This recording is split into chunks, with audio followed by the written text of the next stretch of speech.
Младинското информирање е една од основните младински права и практикувањето на истото на локално и национално ниво од страна на сите засегнати страни. Националниот младински совет на Македонија спроведува серија консултативни средби во 8 плански региони на Македонија за креирање на 8 регионални стратегии за младинско информирање.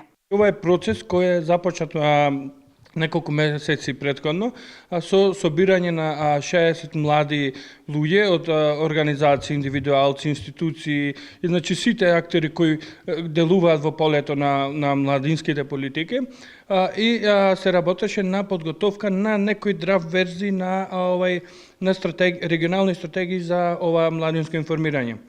Сега, после тој процес, следствено се договоривме да направиме уште едни консултативни средби по регионите, значи во 8 региони во Република Македонија.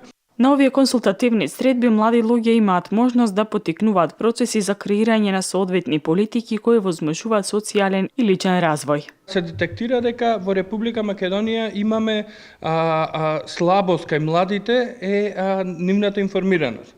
Значи, како последица на тоа се произлезе оваа регионална стратегија со цел младите да се воспостави систем во сите региони, да се воспостави систем каде што младите ќе добијат јасни, точни и навремени информации со цел тие да ги бенефицираат нив и да ги искористуваат. Креирањето на регионална стратегија за младинско информирање има за цел да представува водич за зголемување на младинската информираност од Пелагонискиот регион.